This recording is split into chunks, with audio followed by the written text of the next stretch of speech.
మార్చి 16వ తేదీ నుంచి ఏప్రిల్ 2వ తేదీ దాకా జరిగినటువంటి ఎస్ఎస్సి పబ్లిక్ పరీక్షా ఫలితాలు గౌరవ మంత్రివర్యులు శ్రీ నారా లోకేష్ గారి చేతుల మీదుగా విడుదల చేయడం అనేది మీ అందరికీ తెలుసు.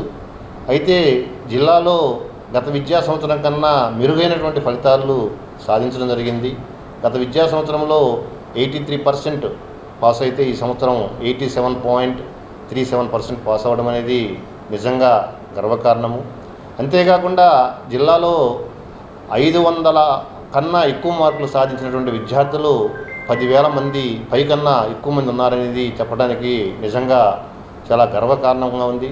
అలానే అంతేకాకుండా ప్రభుత్వ పాఠశాలల్లో చదువుతున్నటువంటి చిన్నారులు 590 కన్నా ఎక్కువ మార్కులు సాధించినటువంటి వారు సుమారుగా ఒక 20 మంది విద్యార్థులు ఉన్నారు. 595, 594 వంటి 593, 592, 591, 590 వంటి మార్కులతోటి ఈ విద్యా సంవత్సరంలో ప్రభుత్వ పాఠశాలల్లోని విద్యార్థులు కూడా ప్రభంజనం రావడం అనేది జరిగింది మార్కుల విషయంలో. ఈ సందర్భంగా నేను జిల్లాలో విద్యార్థుల విద్యాభివృద్ధి కోసం విద్యార్థులలో మంచి స్కోర్స్తో ఉత్తీర్ణత సాధించేందుకు కృషి చేసినటువంటి ఉపాధ్యాయులను, ప్రధానోపాధ్యాయులను, వారి తల్లిదండ్రులను మనస్ఫూర్తిగా అభినందనలు తెలియజేస్తున్నాను.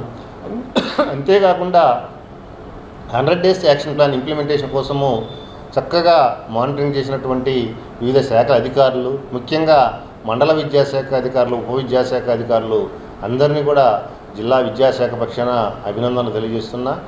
ఆ ప్రణాళిక చక్కగా అమలుపరచడం కోసము తోడ్పాటు అందించినటువంటి గౌరవ కలెక్టర్ శ్రీ హిమాంశు శుక్లా గారికి విద్యాశాఖ తరఫున నేను ధన్యవాదాలు తెలియజేస్తున్నాను.